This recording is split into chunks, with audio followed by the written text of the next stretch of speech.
नमस्कार दोस्तों, घरेलू टोटके चैनल में आपका स्वागत है। दोस्तों, आज मैं आप लोगों के समक्ष गुरु पूर्णिमा की व्रत कथा प्रस्तुत कर रही हूँ।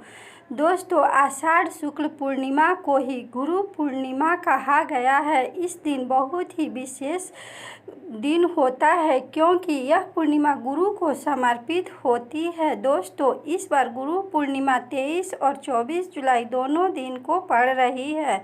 गुरु पूर्णिमा के दिन शिष्य अपने गुरु की पूजा करते हैं तथा उन्हें उपहार स्वरूप अपने सामर्थ्य के अनुसार उपहार देते हैं। दोस्तों, भारतीय संस्कृति में गुरु को देवता से भी श्रेष्ठ स्थान दिया गया है। दोस्तों, इस अवसर पर आप गुरु की यह व्रत कथा अवश्य सुने क्योंकि दोस्तों, गुरु की व्रत कथा सुनने से आपके जीवन में गुरु की कृपा से सदा आपका जीवन सफलता की ओर बढ़ता रहेगा। दोस्तों, गुरु पूर्णिमा की व्रत कथा के अनुसार महर्षि वेद व्यास जी का जन्म आषाढ़ पूर्णिमा को लगभग 3000 ईस्वी पूर्व में हुआ था। उनके सम्मान में ही हर वर्ष आषाढ़ शुक्ल पूर्णिमा को गुरु पूर्णिमा और व्यास पूर्णिमा का पर्व मनाया जाता है। वेद, उपनिषद और पुराणों के प्रणयन करने वाले वेद व्यास जी को समस्त मानव जानते हैं और उन्हें गुरु भी मानते हैं। बहुत से लोग इस दिन को व्यास जी के चित्र का पूजन करते हैं और उनके द्वारा रचित ग्रंथों का अध्ययन भी करते हैं।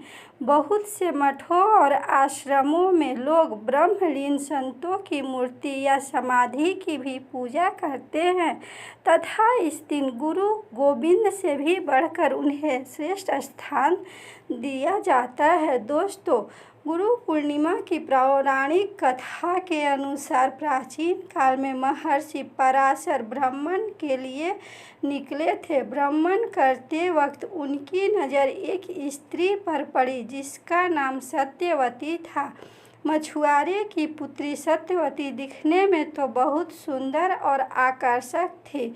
सत्यवती दिखने में बहुत आकर्षक थी लेकिन उसके शरीर से मछली की गंध आती थी जिसकी वजह से सत्यवती को मत्स्यगंधा भी कहा जाता था। सत्यवती को देखकर पराशर ऋषि के मन विचलित और व्याकुल हो गया। ऋषि ने सत्यवती को संतान प्रदान करने की इच्छा जताई। सत्यवती ने कहा, यह तो अनैतिक होगा। मैं ऐसे किस तरह आपके साथ अनैतिक संबंध बना लूं? मैं इस तरह के संबंध से होने वाली संतान को जन्म नहीं दे सकती हूँ। लेकिन पराशर ऋषि ने कहा कि यह संतान बहुत ही दिव्य होगा और सृष्टि में यह महानतम कार्य करेगा। ऐसे में महर्षि पराशर के सामने सत्यवती ने 3 शर्त रखी। सत्यवती की पहली शर्त थी कि उन्हें संभोग क्रीड़ा करते वक्त कोई न देखे। पराशर इस शर्त को स्वीकार करते हुए तुरंत कृत्रिम आवरण बना दिए। सत्यवती ने दूसरी शर्त रखी कि उनकी कामवार्ता कभी भी भंग न हो। ऐसे में ऋषि ने आश्वासन दिया कि बच्चे के जन्म के बाद ही उनकी कामना भंग होगी।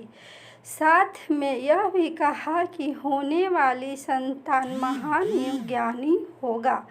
सत्यवती ने पराशर ऋषि के सामने तीसरी शर्त रखी कि उनके शरीर में से आने वाली मछली की महक के स्थान पर फूलों की सुगंध में परिवर्तित हो जाए। ऋषि ने सत्यवती की इस शर्त को भी स्वीकार करके तथास्तु कह दिया और सत्यवती के शरीर से आने वाली मछली की गंध समाप्त हो गई तथा मत्स्यगंधा से वह सुगंधा बन गई।